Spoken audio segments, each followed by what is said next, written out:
YouTube. What's going on, man? We doing no intro today. I'm not gonna lie to y'all. Still trying to recover from an L I just took, bro. Tell me why I woke up and y'all niggas know I sleep on an air mattress, my nigga. I'm not lying to y'all. I swear to God, I'm not lying to y'all. I can show y'all right now, and I'm actually gonna show y'all right now.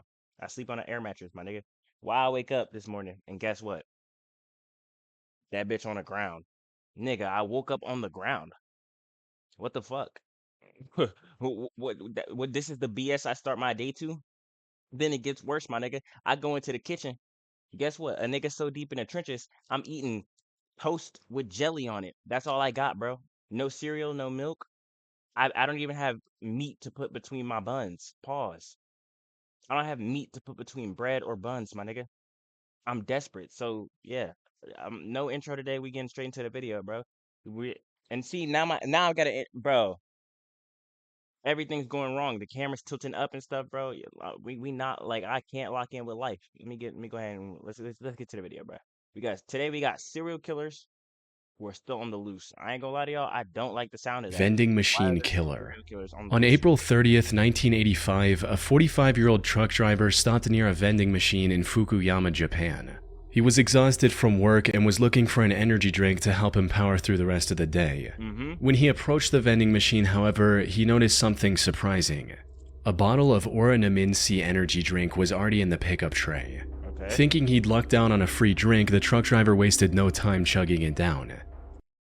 Why? I will never understand that. Nigga, I'm not gonna ever understand that, bro. What he didn't know was Why that as this a would be the grown last man, drink why he as a would ever person in general taste. are you Instead of chugging the down drinks refreshing that you feeling don't he know was where they looking came from? for, he felt something I get it, horribly it's wrong in the with his vending machine, body. but A like bitter, nigga, burning you can't sensation at least quickly spread or throughout his open it up throat, and look followed by an inside or intense something, wave or of something. nausea. Like, come on, It bro. wasn't long before he was lying You on the gotta road feel the in cap and make sure excruciating it's loose, pain. make sure it's not He loose, was my rushed nigga. to a nearby hospital where doctors discovered a lethal amount of paraquat dichloride in his system. Paraquat is an herbicide that was quite common in Japan at the time. More importantly, it's also highly toxic to humans. When ingested, it can lead to severe nausea, throat inflammation, internal chemical burns, and eventually death. This is also why it's been banned completely from over 70 countries to date. Unfortunately, There's more than 70 countries in the world.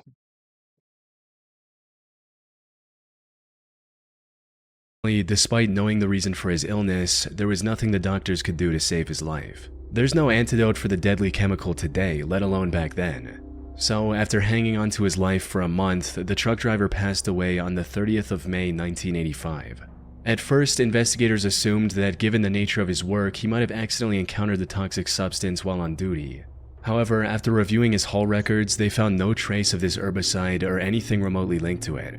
This left them with only one conclusion: the chemical was mixed into the drink he consumed just moments before collapsing in agony.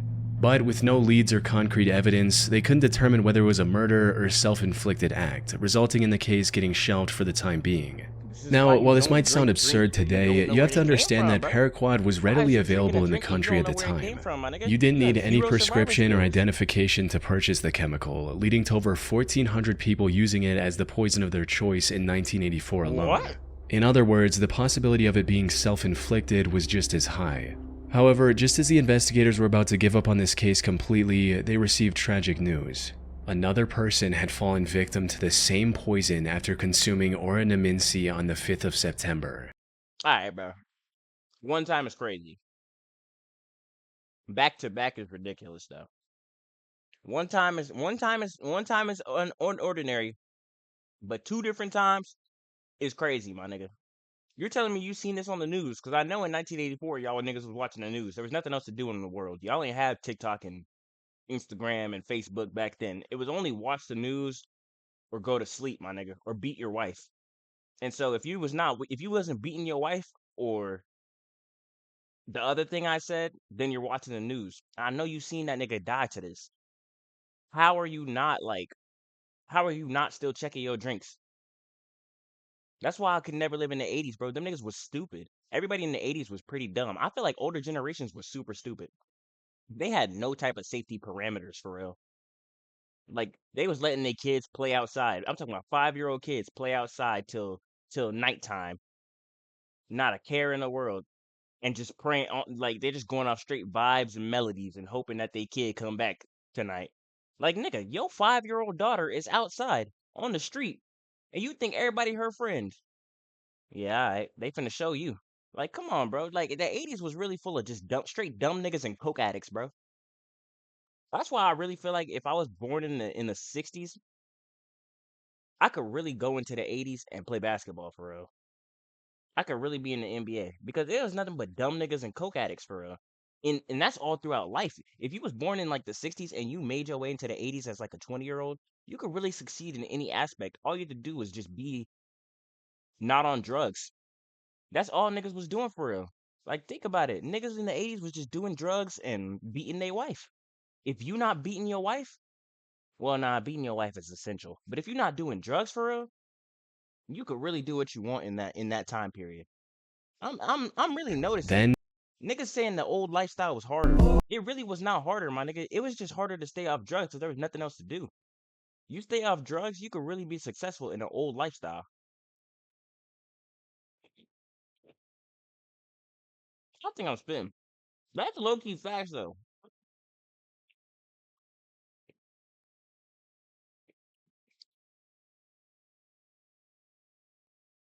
This toast hitting, by the way. I ain't gonna lie. Don't look at my food, then bro. another 6 I hate watching niggas. I hate when niggas watch me eat, bro. Don't be looking down here at this box, bro. If I'm not saying something, don't look down here at this box because I'm probably eating, bro. Just look at the video and keep going. Let me eat in peace, gang. I just want to record this video and eat in peace. You ain't gotta be staring at me. I don't like when niggas stare at me. That's low key why I don't go on food dates either. Hear me out. Hear me out. I know this is like taking an off topic turn, but whatever. I don't go on dates like food dates, like dinner dates, because I hate eating and talking. You know what I'm saying? Like I can't eat and talk for real. Like I'm doing it right now, but I can't do it like in a civilized manner. You know what I'm saying? Like I can't have an intelligent conversation. And when you on a date, bro, y'all gotta have intelligent conversations to really vet out these women you dealing with. See, I'm noticing because if you don't, you're gonna end up with some backseat bandit number 13. That's what they call her in the street. They call her BBC throat gobbler 64 in the streets. That's how y'all be ending up with these hoes for real. And I ain't gonna lie, that be me too. But see, back to what I was saying, I don't go on dinner dates because I don't like to eat and talk. I can't have a civilized conversation while I'm eating and talking. I like to put on some YouTube. I like to watch a basketball game or something and just chill. And I'll say a couple words here and there, but I'm really just focusing on the food and focusing on the video, bro. I'm really an iPad kid at heart for real. Like I be watching stuff. I can't do it. And plus, girls be trying to get a free, easy come up. Like, bitch, why is you coming to me? And I know this is taking off topic, but I'm gonna continue going. Why is you coming to me for food? And I'm roster player. I'm created player number 12 on your roster, my nigga. I'm not even. I don't even have a name. My name is. I'm the bald nigga with the headband and the knee pads who be sitting at the end of the bench on the Indiana Pacers wearing number 92. My name is John Lewis the third. Like I don't even have a real name. I'm a generated player.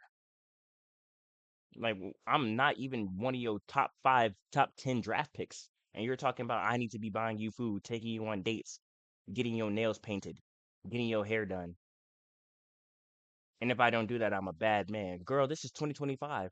We in a recession. I'm eating toast for breakfast. And it might be my dinner. Actually, no, I ran out of jelly. I'm eating toast by itself for dinner tonight, probably. And you're telling me I need to do all this for you? Why am I chasing you to pay your bills? I'm broke. I'm already broke. But yeah, nah, back to the video, bro. Sorry, I had to get that out. days later, and one more 2 weeks after that. By this point, it was clear that someone was deliberately poisoning vending machine drinks across Japan. This was the work of a deranged serial killer. Unfortunately, this supposed killer was also extremely thorough.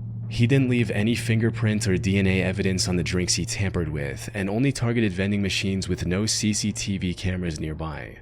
As for why his victims willingly drank the unknowingly poisoned drinks he left behind, that had to do with the buy one get one free promotion Ora-Naminsi was running around the Niggas do time to anything for entice free. younger consumers. Niggas do However, anything since for some free, people bro. only wanted the one drink, they often left the second free drink near the vending machine as a gift for the next person. This was common enough that people didn't find the laced drinks suspicious and drank them without a second thought. Sadly, this method was terribly effective. By the end of the Shout year, out T this Banks, nigga, talk about mysterious methods. vending machine killer had claimed the Let me see lives of water, bro. 12 victims and had severely injured 35 more. But as I mentioned earlier, this killer was a master of hiding his tracks. He operated all across western and central Japan, as well as Tokyo, making it near impossible for investigators to pinpoint his location. The lack of evidence also made it difficult to figure out his motive. Some speculated that he was doing all this to extort money from Otsuka Pharmaceutical, the company that made Oranaminsi. This is because in 1984, a group called the Mystery Men with 21 Faces threatened to poison food products unless the Them niggas was companies like paid them Nazi money. workers. So some believed that the What vending the heck? machine killer was a copycat and wanted something similar. I know they had However, this Nazis theory didn't last very in long because Japan. Otsuka Pharmaceutical didn't receive any demands or extortion letters from the perpetrator. Additionally, the killer also began using other drinks, like the drink Real Gold and even Coca-Cola. Hiroaki Iwao, a Tokyo professor of criminal sociology, proposed a more disturbing theory regarding the killer's motives. He stated, "It is not uncommon for Japanese who live under tremendous pressure, both on the job and in overcrowded communities, to let out their frustrations by hurting someone else. The person responsible may even wait around to see who buys the poisoned drink. He or she may find this is a kind of exhilarating release from the tensions of life in Japan." That is But so even if sad, this was bro. the truth, it still didn't bring Hold on, investigators. like for real, bro. If you going through it, my nigga, don't take it out on somebody else, especially somebody else who has nothing to do with it. If you hate your boss at work, slime that nigga out. Don't slime me out, gang. Why is you sliming me out? I guarantee you, I'm going through it just as bad as you are. Why is you sliming me out? Go slime that nigga. Go put the beats on that nigga. Why is you about to like harm me when I ain't done nothing to you? I did nothing to you, bro. But you want to hurt me because you're going through it. That's not how this works, bro. You shouldn't be doing that. But on a real note, don't be hurting people for real. If you going through it, just know it'll get better. You just gotta grind harder, dog. I'm just playing. You don't gotta grind harder. Sometimes you can grind as hard as you want, and it's just not gonna work. But you could take that lesson that you learned from grinding hard at that and apply it to something else, and it'll expand 10 times for you. That's real shit, man. That's real shit. Any That's closer real to shit. catching the suspect. Left with no other options, the authorities turned to the public and launched a nationwide campaign on the 27th of September. They placed signs and distributed leaflets telling people to avoid suspicious free drinks and to properly inspect the cap seals on their beverages before consumption. You They would think also niggas would know instructed that. vending machine owners to investigate their stock for any anomalies and told chemical shops to monitor their customers more closely. It's unclear how effective this campaign was, as the number of victims kept increasing even after its launch. But then something unexpected happened. On the 17th of November, the murder spree stopped completely after the death of a 17-year-old girl. She was the only female to have died from the poisoning. It's possible that the person who committed these atrocities had a moral code against harming women, though that's nothing more than a baseless speculation. That's Due to just the weird, nigga. complete lack of evidence, the vending So you'll machine kill a killer bunch of was never niggas, but you draw the line identified, at what? cementing this case as Come one on, of the bro. most chilling, unsolved mysteries in Japanese history. Bro, niggas with moral codes irritate me so much. Like fucking Batman, bro. Batman, why the hell is you letting the Joker kill 80,000 niggas a day, but you won't kill this one nigga because it's your moral code? You won't kill Joker, but you'll let this nigga kill 80,000 different niggas and break out of jail every day. You'll let this nigga torment everybody on end, give niggas generational trauma. Yet you won't kill this nigga because it's against your moral code, and you won't let anybody else kill him. You don't even have to kill that nigga. Let Robin kill that nigga. Let somebody else with no moral code kill that nigga. But you won't even let that happen. You'll go as far as to defend the villains while the villains are at nigga. I've seen a scene where Batman was defending the Joker from somebody else, from another hero who was trying to kill him, and Joker was actively killing other niggas in the process. And this nigga Batman's just sitting there like, we need to get him in jail. No, we need to put that nigga in hell. We need to put that nigga in the grave. That's why I hate moral codes. Well, nah, I don't hate moral codes. I don't endorse violence either, nigga. I don't want to go out there sliming niggas out. But like, some niggas really deserve to die. Some niggas deserve to die. Like, let's keep it a buck, bro. Let's be serious with ourselves. Some niggas need to die. Like serial killers. I feel like all serial killers should get lethal injection. Every nigga that's a serial killer, if you kill more than 3 niggas, you're officially a serial killer and you deserve to die. Same thing with rapists. I think all, oh, trigger word. I think all rapists need to die though. Like no cap, you just gotta get off this. You gotta get off this earth, gang. It's not up to me. You made that decision. That's just my 2 cents though. I feel like they all need to get eviscerated. Get them up out of here. But some niggas have like some weird moral code. They're like, even if niggas do bad, niggas do infinite amounts of bad, we shouldn't get them out of here. Bro, what? Hack that nigga up out, or at least let's at least exfoliate. What's the word? Expel that nigga from society. Get that nigga out of society, bro. He's a clear threat. Little Rock serial That nigga's a stabber. menace. On April 11, 2021, the Little Rock Police Department 2021. received a distress call from South Pulaski Street regarding a potential homicide. When they arrived at the scene, they found a middle-aged woman lying on the street with stab wounds I all thought over she her was body. Boy, I This thought she woman was the turned out to be murderer. My bad. 41-year-old Deborah Walker. She was homeless at the time and was living on the Rest up, streets when Deborah. this incident happened. She was quickly taken to the hospital where medical staff discovered that she had been stabbed at least 15 times. Despite lying on the Dang, street, bleeding for what may have been hours, she miraculously survived and managed to Really? regain consciousness the same day. Investigators also visited her in the hospital to gather any Strong as information hell. she could provide about her attacker. Boy, she definitely stronger than me, Unfortunately, nigga. she was I would've attacked for somewhere sure died. between 1 and 4 a.m. It was still dark outside, and all that she saw was that her attacker was a tall, African-American male with a slender build. Now, in most other similar cases, such limited information would hardly be enough to generate any leads. But in this instance, the description Deborah provided left the investigators in disbelief. That's because her attacker's profile closely matched the perpetrator of another incident that took place about 8 months earlier in the surrounding area. The victim of that incident was 64-year-old Larry Eugene McChristian. He was living in Little Rock with his daughter Sarah, who was on probation at the time. On the 20th of August 2020, he had a medical emergency and was taken to the hospital in an ambulance. He was discharged from the hospital the next morning. However, when the hospital staff tried to contact Sarah so she could pick him up, she wasn't answering her phone. So they gave Larry the information about a nearby homeless shelter and a bus token to get there. Later that day, Sarah came to the hospital looking for her father, only to learn that he'd been discharged hours ago. She then reached out to the homeless facility Larry was told about, but they didn't know anything about his whereabouts either. The only option she had was to file a missing persons report and wait for the police to find Larry. 2 days later, on the 24th of August, Sarah received the call she was waiting for. Tragically, it wasn't the news she had hoped for. According to the official report, the Little Rock Police Department found Larry's body on South Gaines Street at around 2 a.m. They identified him by the hospital discharge papers he had on him. More importantly, he had multiple stab wounds on his body and was unfortunately already dead by the time the police arrived. His death was declared a homicide, and the investigators began looking. You know how much hate you gotta have in your heart to stab a nigga? Like, well, it's not funny, but like, nigga, to stab a nigga, bro, like killing somebody, there are easier ways to kill somebody than stabbing him. To stab a nigga, you gotta really have vengeance in your heart, bro. Because you gotta, like, put the knife into, you gotta first get close to them. You gotta basically look them in their eyes. Because if you wanna stab somebody, you gotta stab them in, like, a vital organ. You can't stab a nigga in their back. Like, I mean, you can, but, like, if you stab somebody in their back, they still have a chance to kill you. You know what I'm saying? Or, like, retaliate or run or whatever. You gotta stab a nigga in, like, their stomach or stab a nigga in their heart or, you know, their neck or their lungs or whatever, right? But you gotta literally get up close, bro. Look them dead in their eyes like this. Pull out the knife. Shove it in. Pull it out. Shove it back in. Pull it back out. And he did that 15 times. 15 times this nigga shoved it in, pulled it in.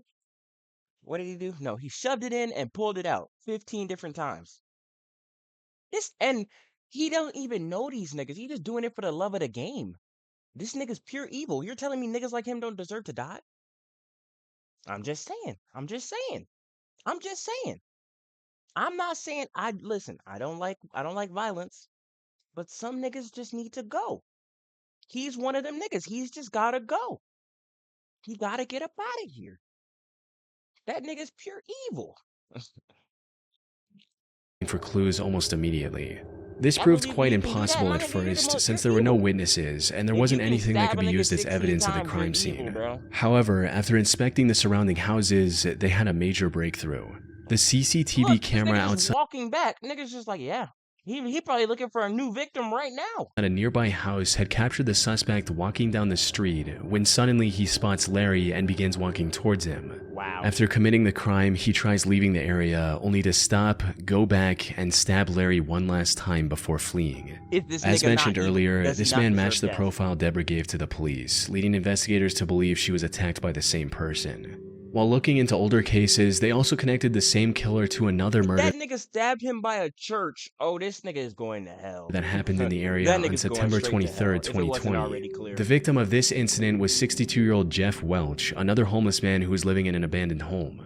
On the morning of that day, Jeff's friend found him on the porch of his house with a stab wound on his neck. By this point, the investigators knew they were dealing with a deranged serial killer. However, just as they uncovered the connection between the three attacks, another tragedy unfolded. On April 12, 2023, a day after the attack on Deborah Walker, another one of his victims was found on the Wright Avenue overpass. The only thing in common with these four attacks was that they all involved homeless individuals, and they all happened between 1 and 4 a.m. There seemed to be no clear pattern on how the perpetrator selected his targets. This left the Little Rock community terrified to leave their homes, fearing they might become the next victim of the serial killer on the loose. After realizing the potential danger of this situation, LRPD began spreading awareness about the man who is now being referred to as the Little Rock Slasher. They also turned to the public to ask for any information they could provide on the matter, and even announced a $20,000 reward. We also need your help. If you have seen anything suspicious or have surveillance cameras on your homes or businesses in this area, please contact us at 501. Ugh, it's hot water. No room temperature water. Am I in a minority with that, bro? Do y'all like room temperature water? Room temperature water is ass, bro. In my opinion, I can't. Despite having CCTV footage of the suspect, the Little Rock Slasher was never caught. The case remains a mystery to this day. Or at least that's what the official reports say. While researching this case, I came across an Arkansas-based blog called the Snarky Media Report. The authors of this blog did their own investigation into the slasher case, and what they found was shocking to say the least. Put simply, they claim to have found the true identity of the killer after talking to multiple locals and Deborah, who, according to their blog, already knew the identity of her attacker. They also uncovered many details about this supposed killer, including his criminal record, which reveals that he has already served 2 prison terms in Arkansas for felony convictions of domestic violence. Also, his history with drug abuse and how it made him very agitated and violent. The authors of this blog also claim to have contacted the alleged killer's previous landlord, who gave them this image of the perpetrator. Which begs the question, if they know so much about the slasher, including his legal name, why didn't they give this info to the police? Like what? That's where the case goes from creepy to bizarre, since, according to them, they've already given everything they had to the relevant authorities. Despite this, the Little Rock police didn't make any progression in catching the serial killer. Snarky Media also published a video of the Little Rock mayor and police chief refusing to answer questions about the case.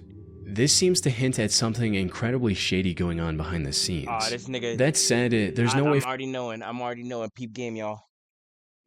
So the way they doing it, the mayor sent this nigga out to do his dirty work to clean up the streets of homeless people. Because check me out. In cities, right? When you're a mayor, homeless niggas make your city look bad. Even though that's a bad way to look at it, homeless niggas make your city look bad. So if you got too many homeless people, they gonna think you're not running the city right. So the mayor sent that nigga out there to murder the homeless people so that there's less homeless people on the streets. Yo, somebody need to put me in a place of power, dog. I'm spitting right now. I'm spitting. That's that real wisdom. That's that wisdom right there. Y'all niggas need to peep game. I'm telling y'all boys. I'm knowing the conspiracies that niggas is putting out there. This is a conspiracy. This is all a CIA ploy, my nigga. This is to distract us from the real thing. And what's the real issue at large, y'all ask? The real issue at large is that we're going into a recession. Y'all just see me eating toast with jelly live. Come on, bro. Tell me I'm not spitting. Hey, niggas don't want to hear it till it's time to hear it. That's all I'm for me to confirm if the authors of the Snarky Media blog are telling the truth. For all we know, their whole investigation is made up, and this is just some random guy who has nothing to do with the 4 attacks, and it's all a ploy to make the Little Rock Police Department look bad. Most of the information they've gathered seems to check out with what's released publicly by the authorities. The only discrepancy in their investigation is the age of the suspect. Officials believe the slasher to be young, possibly in his 20s, but the authors of this blog state that the person they found was 46 years old. Unfortunately, this is where the leads end. Whether snarky media is telling the truth or not remains uncertain. What is certain, however, is that the case remains unsolved to this day. The Little Rock slasher is likely still out there and can continue his murder spree at any moment. Yo, chill. Chill with that. That's Thanks to Trade Coffee for sponsoring this video. Wow, this niggas try to sneak in an ad. You're not Based slick, personal. nigga. I may not be They able to started skip YouTube blend ads, that was but I can developed skip smooth yours. caramel or for a limited time slash select Manhattan with his friends. February 17, 1997, 21-year-old Patrick McNeil went out with his friends. He spent the evening out drinking with his friends in the Dapper Dog Bar in Manhattan. During this time, he likely drank more than he could handle, resulting in him throwing up in the bar's bathroom before leaving in a highly unstable and disoriented state. Patrick was then seen turning left onto 90th Street, heading in the direction of the East River. This was the last time anyone would see Patrick alive. Following this night out, Patrick vanished into thin air. Despite extensive efforts, authorities found no leads or clues to his whereabouts. That is until April 7, 1997, when Patrick's lifeless body was found in the East River 50 days after his disappearance. Duty Sergeant of the NYPD's Special Investigation Division, Kevin Gannon, was called to the scene to assist with the body's recovery. Hey, who's the nigga that be going to like different places in America and he be trying food? Guy Fieri? Is that his name? Nigga look like Guy Fieri, bro. I thought that's Guy Fieri. That nigga look like he be going around trying different foods, bro. This is literally Guy Fieri right here, nigga. Kevin had been a seasoned detective for years, and by this point, there was little that could surprise him. However, the circumstances surrounding Patrick's death disturbed him to his core. The more he looked into it, the more strange the situation became. For instance, Kevin noted that Patrick's body wasn't decomposed enough to have been floating in the river for a week, let alone the past 50 days. He also found burn marks on Patrick's body, hinting at the possibility of him being restrained prior to his death. Kevin knew that something wasn't right. Unfortunately, due to the complete lack of evidence pointing to the contrary, Patrick's death was ruled as an accident. Kevin kept thinking over this feeling for the next year before coming across a case that reinforced his suspicions even further. On February 13, 1998, another body was found in the same stretch of water. This body was later identified as 22-year-old Lawrence R. Andrews, who had gone missing on New Year's Eve after celebrating the event with his friends in Times Square. After getting on the case, it didn't take long for Kevin to notice eerie similarities between the two cases, as both bodies were found within yards of each other. Both of them were also young Caucasian males and were on track to have successful careers. They both disappeared in one of the most crowded cities in the world without any trace as well. Most importantly, nigga Hollister shirt tight as hell. My nigga, get a new shirt, bro. It's okay to go up shirt sizes, gang. Like, why you got this tight ass shirt on you? Nigga, muscles is literally nigga got no blood flow. Like this look like a compression shirt. Nigga turn a t-shirt to a compression shirt. I ain't gonna lie, you do got some big arms though, bro. You be working out, but dang, nigga. You gotta get a bigger shirt, bro. Kevin also found similar oddities in both cases, where the bodies were a lot less decomposed than they should have been, and there were burn marks indicating possible restraints before their death. Lawrence's case prompted Kevin to look for other similar cases across the U.S. He enlisted the help of fellow detective Anthony Duarte and a criminal justice professor, Dr. Lee Gilbertson. Together, they began investigating these cases, and soon a chilling pattern began to emerge.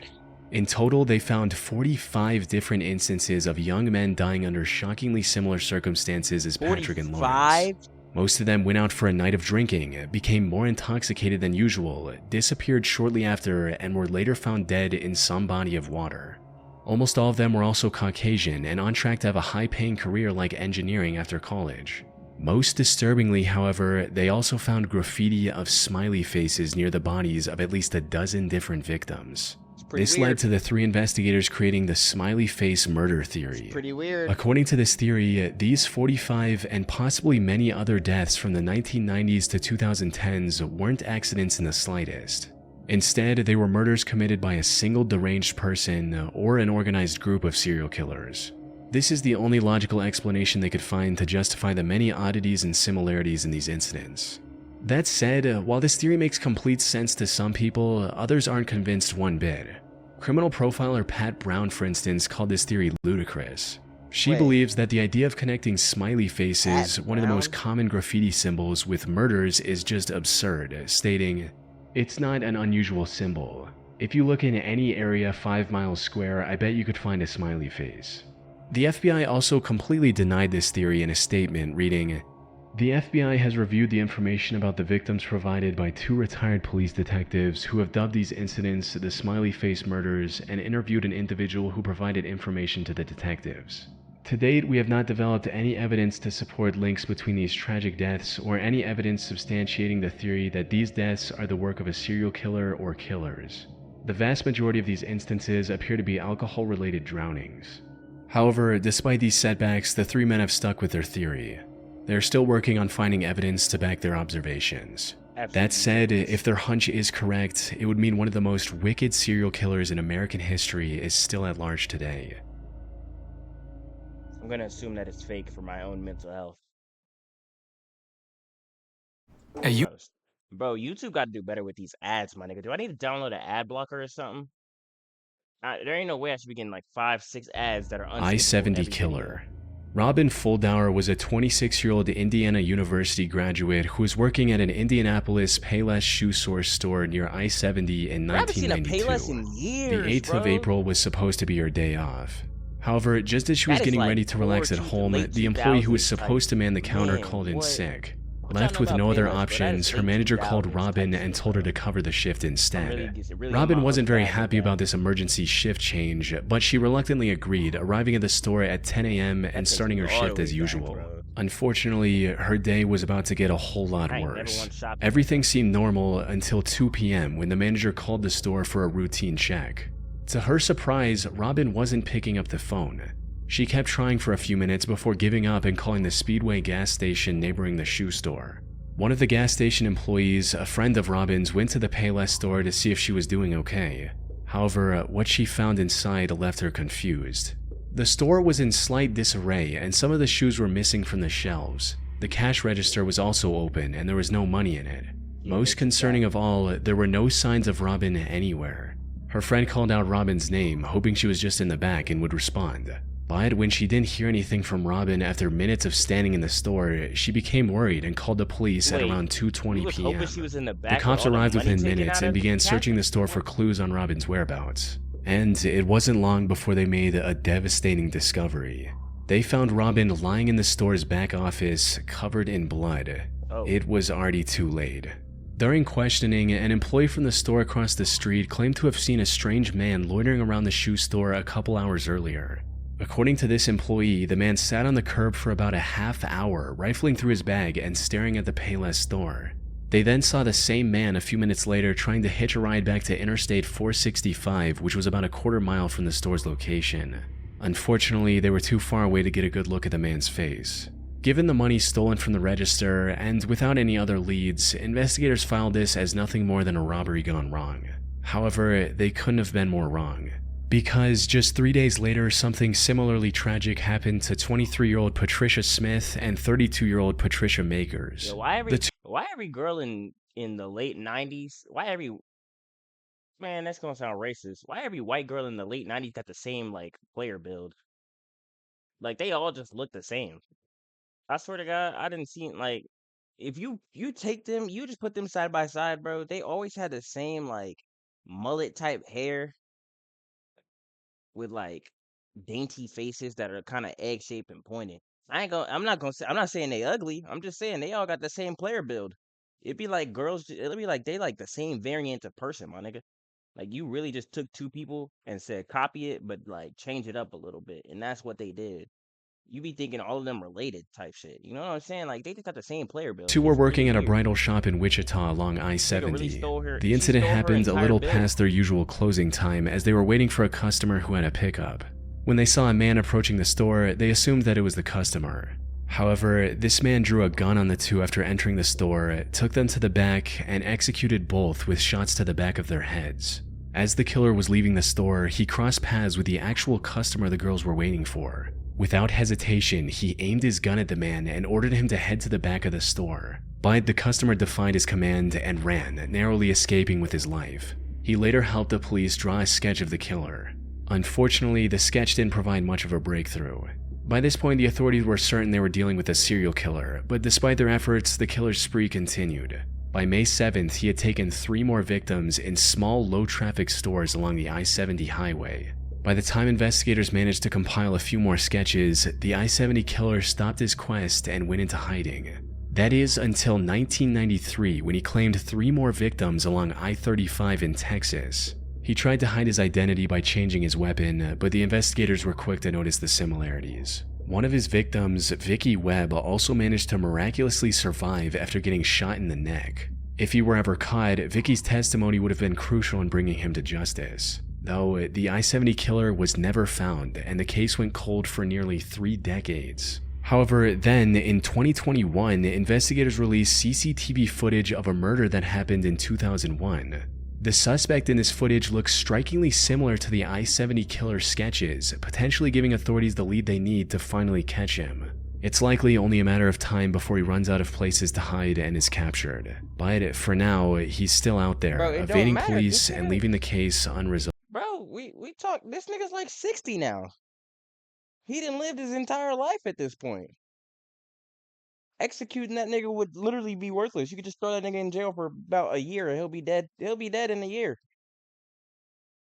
The cops was really ass in the 70s, bro. Who the hell was on the cop team, bro?